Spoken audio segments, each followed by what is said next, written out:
Seorang wanita berusia 21 tahun ditemukan tewas di bawah tangga. Tori Minik lahir pada bulan Februari 1990. Dia dibesarkan di Pennsylvania dan tinggal di kota kecil Jerome yang berjarak sekitar 1,5 jam dari Pittsburgh. Tori adalah seorang asisten perawat bersertifikat yang bekerja di sebuah panti jompo. Dia digambarkan sebagai orang yang supel, atletis, dan sangat populer di lingkungannya. Ketika menduduki bangku sekolah menengah, Tori sempat menjalin hubungan serius dengan seorang anak laki-laki bernama Cody. Mereka bahkan sudah bertunangan, tetapi menurut Cody, itu hanyalah keputusan ingusan anak remaja, dan keduanya pun memutuskan untuk rehat dan menyendiri beberapa waktu. Di saat itulah, Tori kemudian dekat dengan Erin Everett, yang sama-sama bekerja sebagai asisten perawat bersertifikat. Erin langsung jatuh hati kepada Tori, tetapi dia adalah pribadi yang pemalu. Dengan segenap keberaniannya, Erin mengajak Tori berkencan. Tori bersedia dan tidak butuh waktu yang lama, maka keduanya pun berpindah di apartemen bawah tanah orang tua Tori. Erin dan Tori pun hidup bersama di sana. Orang tua Erin sangat religius. Ketika Erin memperkenalkan Tori, dia menyebutnya sebagai teman. Dan ketika Erin bertanya apakah Tori bisa tinggal bersamanya, Ibu Erin langsung tahu kalau keduanya lebih dari sekedar teman. Erin dan Tori sama-sama perempuan, dan ibunya mengkhawatirkan mereka pasangan lesbian. Ibu Erin sebenarnya keberatan dengan hal itu, tetapi dia terpaksa mengizinkan. Jadwal kerja Erin bertabrakan dengan Tori, karena saat akhir pekan, Erin malah harus masuk kerja. Tori tidak nyaman kalau tinggal sendirian di rumah. Tori pun pulang ke rumahnya, dan saat inilah dia kembali dekat dengan Cody, bahkan mempertimbangkan untuk tinggal bersama Cody. Pada 25 Maret 2011, Erin menelpon ibunya dan memberitahunya kalau ada orang yang memasuki rumah mereka. Ibu Erin dan suaminya langsung menghubungi 911 dalam perjalanan pulang dan meminta polisi segera mendatangi rumah mereka. Erin bergegas keluar rumah dengan berlumuran darah. Dia mengatakan kepada orang tuanya kalau ada seorang penyusup masuk dengan menggunakan topeng ski melalui pintu lantai atas dan menyerang Tori. Ibu Erin pun bergegas ke ruang bawah tanah dan menemukan tubuh Tori di dasar tangga. Dia dalam keadaan telanjang dan wajahnya bersimbah darah yang ditutup dengan selimut. Kepala Tori dipukul memakai palu, kemudian ditembak 2 kali di bagian kepala. Dia dinyatakan meninggal.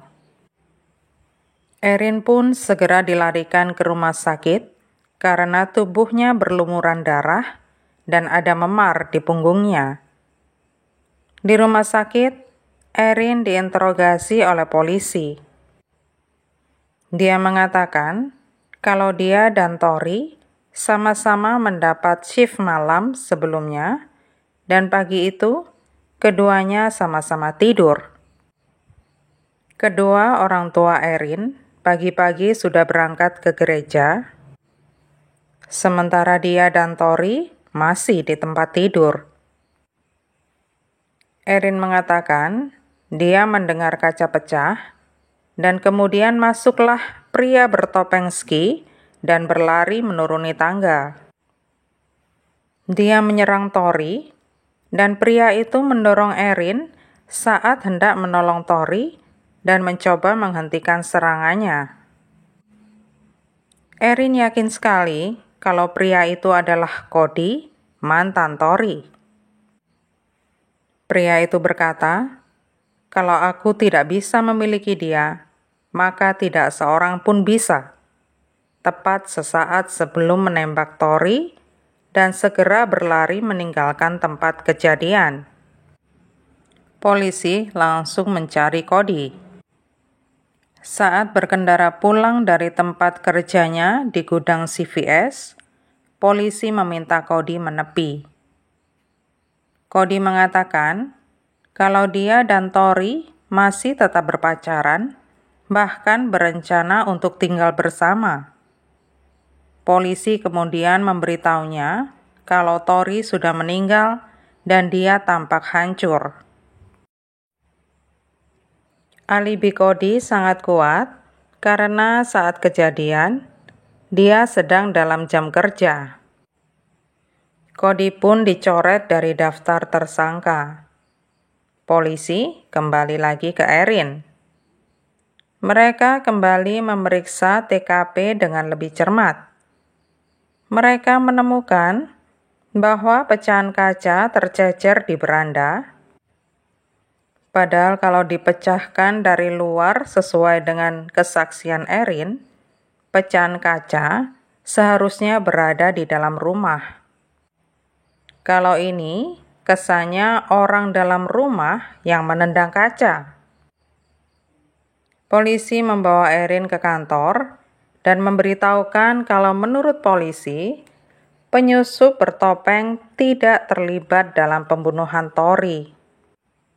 Ketika polisi menanyakan dari mana asal pistolnya, Erin pun menjawab, pistolnya ada di lantai atas.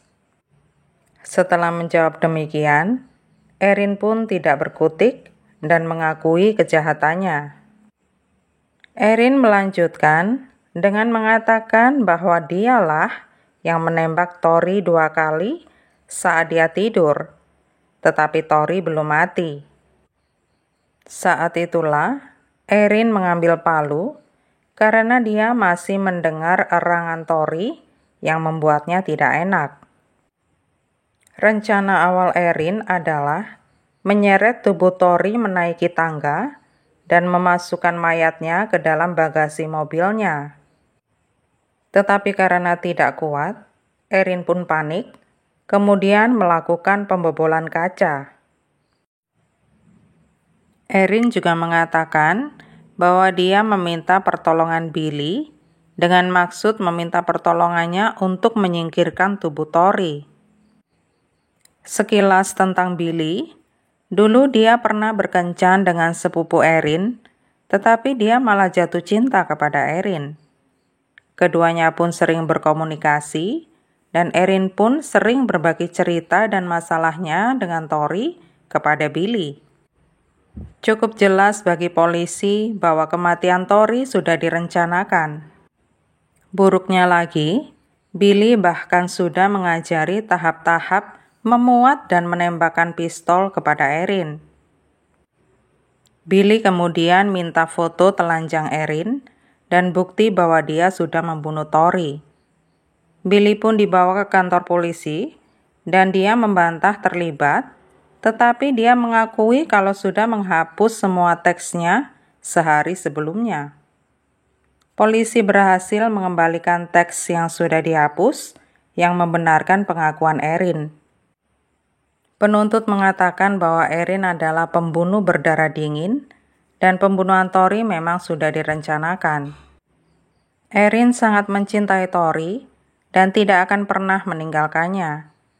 Tetapi hubungan mereka menjadi tidak harmonis pada Natal 2010. Erin bahkan mengatakan kalau Tori melakukan pelecehan seksual dan memukulnya dan meminta maaf dan begitu terus berulang. Pada 14 November 2014, Erin dinyatakan bersalah atas pembunuhan tingkat pertama, dan dijatuhi hukuman seumur hidup tanpa kemungkinan pembebasan bersyarat.